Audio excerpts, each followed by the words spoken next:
creators. So what was the experience like here for this kind of project?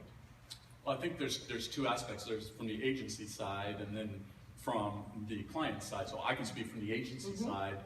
The big shift that we had to change in our thinking was we don't control the creative, and you've heard that this morning. I mean, everyone said the same, you know, sort of consistent with, we know how to talk about what we need to talk about with as it relates to your brand. And so for us, our inclination is we control the creative, we control the scripting, we produce the big ads. And so what we had to quickly discover is not in this space. In this space, they are the authentic voice. We provide guardrails maybe about what sort of they can and may not be able to say because of the political and the government consequences. But at the end of the day, we had to kind of give that creative control over, which was a big shift as an agency. We were really lucky. The texting issue happened to be the Secretary of Transportation's most important issue, which is strange for us because secretaries usually don't pick a behavior issue. But Secretary LaHood loved this issue, and so he was very supportive when we talked to him about the need to do something different, because you know his attitude was, let's throw some ads on TV, let's put some stuff on radio, and be done with it. And we went back to him and said, no, you really want to have this sense of engagement. I was very fortunate that he had people working for him that understood that whole concept of engagement. And so working it through my political system was much easier than I expected it to be, because I had touch points along the way that understood what we were trying to do. And now when I see this ex-secretary, he left a few years ago, he's ecstatic still about what we did with Rhett and Link and how that still has a life. Excellent. We're trying to figure out how to work them eating squid and texting at the same time. So this was last April that this video came out. Then you came to VidCon last year. And so, you know, what were your big takeaways from that experience being here last year? Well, listen, it's when the whole idea of handing over to the creators the message that you want and letting them take over, that's when it really all kind of gelled for us last year here when it was our first visit, because you actually get a chance to interact with them. So when you talk to the creators, when you go out to the community, and you're in that sort of mix, is when you get a feel for just how powerful that voice is. And I think this morning, this panel was great. I mean, I couldn't have said it any better, really. I just encourage all of you to get out there and meet them. Meet the creators, meet the community, and see how powerful that connection is. Really, for me, that was the biggest thing that happened last year, was seeing the power of that. Was there like were there any like specific instances that you remember from? Oh, there was a bunch. Yeah. But I know that from actually this panel last year, walked out the doors as this was ending, and we were walking out, the group I was with, including my media director, and we were walking out to the escalators just to go down that big long escalator, and suddenly I see this kid with blue hair kind of running up the escalators, and I thought, oh, that's kind of weird. I looked over at him. Within seconds, there was what looked like 50,000 screaming girls running up the escalator behind him. The guy bumped right into me because, you know, he was running away, and he actually stopped and said, oh, excuse me, I'm sorry. I thought, whoa, what's going on here? He kept going. We obviously were in the way of everyone chasing after him. And I thought, wow, this is crazy, like the Beatle kind of moment, right?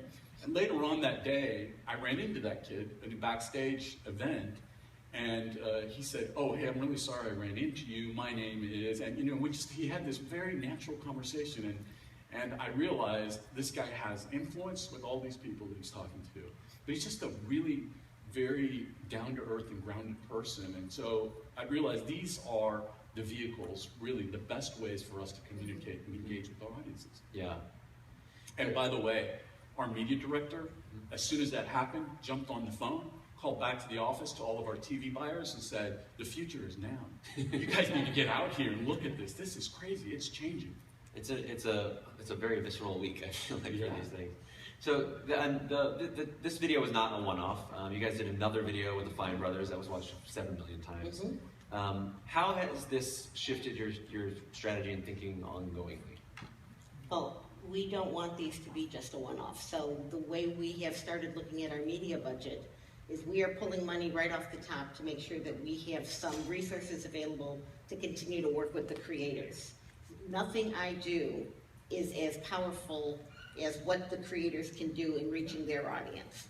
So I can spend a lot of money on television and things, but there is something about that relationship that the creator has with the people who follow them that is remarkable. So we will continue to look for opportunities to work with the creators to find other places where we might be able to put our message and other things they might be able to help us on delivering out to a broader population. So we are definitely here to stay.